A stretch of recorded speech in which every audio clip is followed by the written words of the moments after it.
This channel does not promote any violent, harmful, or illegal activities. All content provided by this channel is meant for an educational purpose only. Report card পেশ করে রাজ্যের বিরুদ্ধে সুর তো ছড়িয়েছিলেন রাজ্যপাল CV আনন্দ বোস। আর আপনি কি ভাবলেন যে রাজ্য চুপ করে বসে থাকবে? মোটেও এমনটা হয়নি, কারণ পাল্টা রাজ্য সরকার রিপোর্ট কার্ড দিয়েছে জগদীপ ধনখড় আপনার সিভি আনন্দ বোসের নামে। 9 পাতার চিঠি প্রতিটা ছত্রেই রাজভবনকে আক্রমণ শানিয়েছে রাজ্য সরকার। মনে করিয়ে দেওয়া হয়েছে রাজ্যপাল যা যা বলেছেন সেগুলো সবকটা তার এখতিয়ারের বাইরে। চিঠিতে অস্থায়ী উপাচার্য নিয়োগের মাধ্যমে রাজ্যপাল রাজ্যের ক্ষমতাকে খর্ব করতে চাইছেন বলে অভিযোগ তোলা হয়েছে। একই সঙ্গে উপাচার্য নিয়োগ নিয়ে সুপ্রিম কোর্টের সাম্প্রতিক পর্যবেক্ষণের কথা উল্লেখ করে বলা হয়েছে বিচারাধীন বিষয় নিয়ে ধৈর্য রাখতে পারছেন না রাজ্যপাল সিভি আনন্দ বোস। এদিকে শিক্ষামন্ত্রী ব্রাত্য বসুকে মন্ত্রিসভা থেকে সরানোর সুপারিশ রাজ্যপালের। নির্বাচনী আচরণবিধি ভাঙার অভিযোগে সরানোর সুপারিশ। খবর সংবাদ সংস্থা পিটিআই সূত্রে।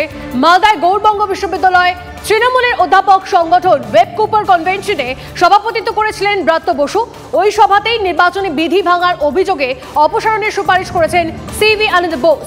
এক্স হ্যান্ডেলে রাজ্যপালের সুপারিশকে হাস্যকর আখ্যা দিয়ে পাল্টা কটাক্ষ শিক্ষামন্ত্রীর। রাজ্যপাল সাংবিধানিক ক্ষমতার অপব্যবহার করছেন বলেও সরব হয়েছেন শিক্ষামন্ত্রী।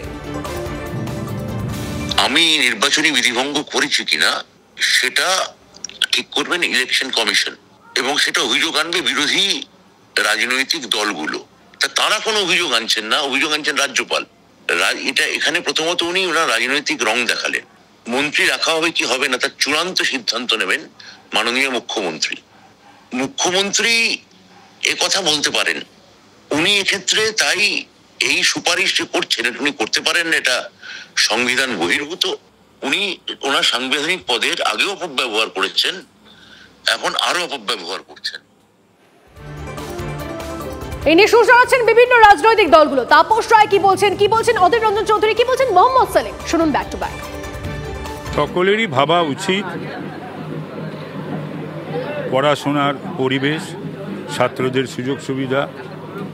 বহু বছর ছাত্র ইউনিয়নের নির্বাচনও হয়নি, 6-7 বছর হয়ে গেল, এটাও দেখা উচিত ছিল। রাজ্যপাল নিজের এখতিয়ারের বাইরে গিয়ে কথা বলছেন এটা জানি, এটাই আমার মনে হচ্ছে, কারণ রাজ্যপাল এই ধরনের কথা বলা উচিত না এবং তিনি বলতে পারেনও না।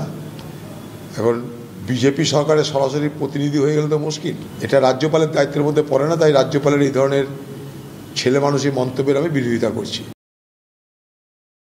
কোনো ঘাত নেই এখানে, শুধু সং আছে। এখন গাজনের মেলা হয় চৈত্র সংক্রান্তির সময়, আমি দেখেছি আমাদের রাজ্যে বিভিন্ন রকমের সং সাজে, বহুরূপী সাজে। ওরকম রাজ্যপাল, শিক্ষামন্ত্রী, বিজেপি তৃণমূলের নেতারা নানা রকমের সং সাজছে, আর তোমরা তাকে ঘাত প্রতিঘাত দেখাচ্ছ।